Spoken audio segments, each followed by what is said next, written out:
जय हिंद छात्रों, नमस्कार। कैसे हैं आप सभी लोग?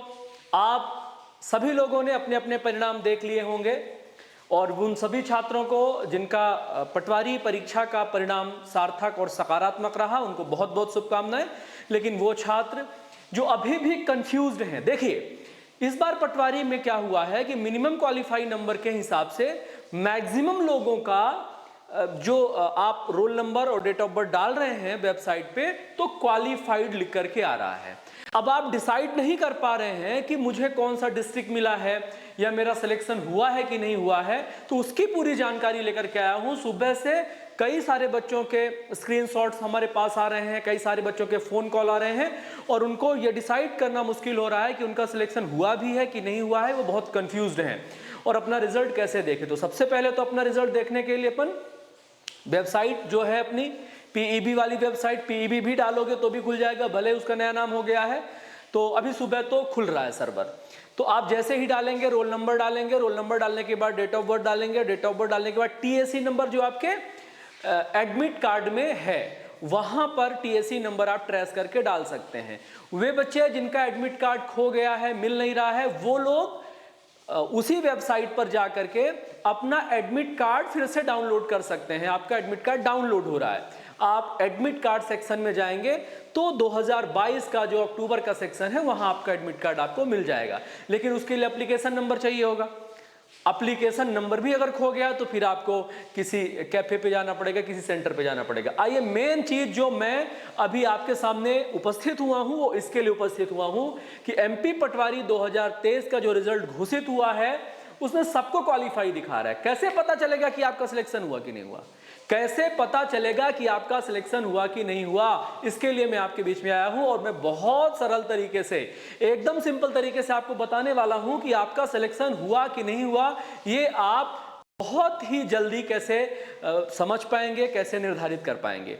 तो आप लोगों ने अपना अपना रोल नंबर डाल करके अपना रिजल्ट देख लिया है, अपना रिजल्ट आपने चेक कर लिया है। रिजल्ट चेक करने के बाद एक इस प्रकार का ऑप्शन ओपन हुआ होगा, एक आया होगा, आपका रिजल्ट शो हो रहा होगा। उस रिजल्ट में आपके नंबर लिखे होंगे, है ना? आपके नंबर लिखने के बाद उसमें नीचे लिखा होगा बॉक्स में क्वालिफाइड। और जैसे ही आपने क्वालिफाइड देखा आप खुश हो गए होंगे।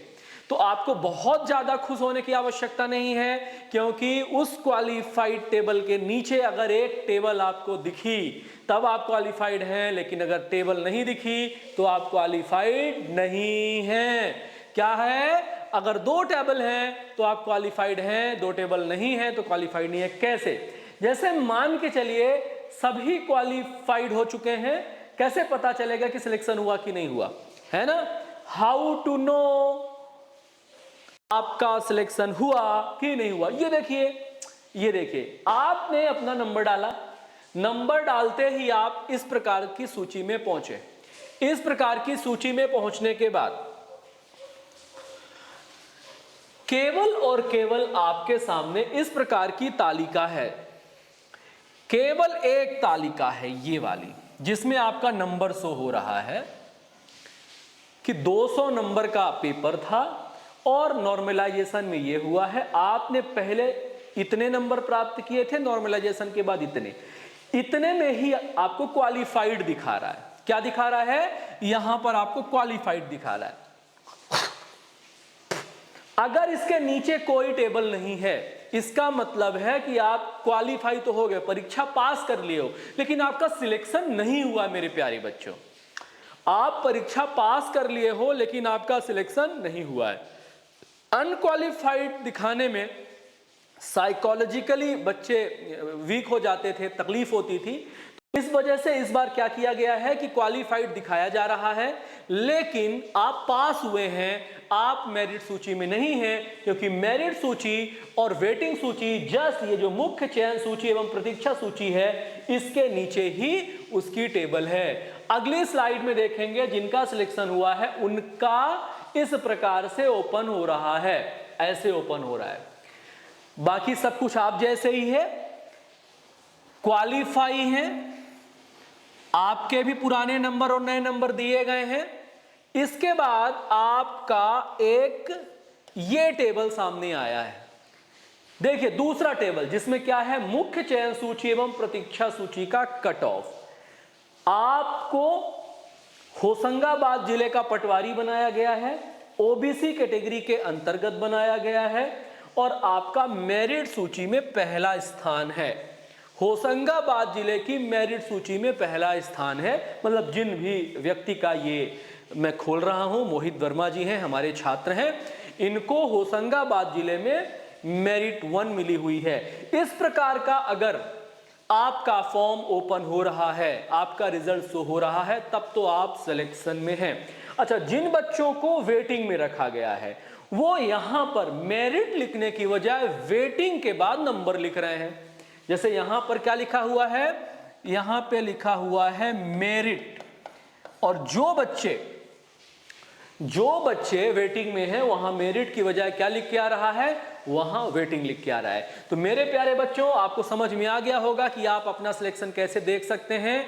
अगर केवल ये वाला बॉक्स ओपन हो रहा है, इसका मतलब है आप क्वालिफाई हो गए हैं, लेकिन आपका सिलेक्शन नहीं हुआ है। लेकिन दूसरी टेबल भी अगर ओपन हो रही है जिसमें मेरिट लिस्ट, यहां पे ध्यान रखिएगा, मेरिट लिखा है तो सिलेक्टेड, और अगर वेटिंग लिखा है तो आप सिलेक्ट नहीं हुए हो, आपको इंतजार करना पड़ सकता है।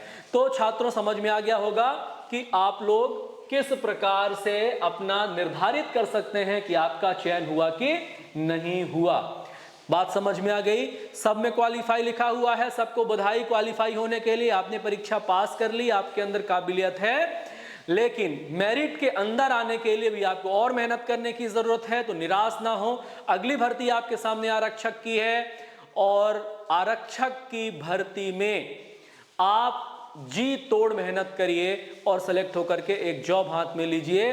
और इस प्रकार के स्क्रीनशॉट बिल्कुल शेयर मत करिए, क्योंकि मैंने भी अभी रिसर्च किया और मैंने पाया कि ऐसे बच्चों में बहुत ज़्यादा भ्रांति है। क्या है, दिमागी रूप से हम खुश हो जाते हैं और उसके बाद अचानक हमें पता चलता है यार हमारा सिलेक्शन नहीं हुआ है, तो बहुत धक्का लगता है। तो इट्स ओके, अभी तक आपको पता नहीं था, अब पता चल गया है, तो आप सभी को बहुत बहुत बधाई। और जिन लोगों का सिलेक्शन नहीं हुआ है, आप अयोग्य नहीं हो, आपको थोड़ी और मेहनत करने की जरूरत है, थोड़े और डेस्टिनी की जरूरत है। तो अगले वीडियो में फिर मिलते हैं। आपका शिक्षक एवं सारथी ललित व्यास पांडे अच्छी जानकारियों के साथ आपके बीच में आता रहेगा। धन्यवाद।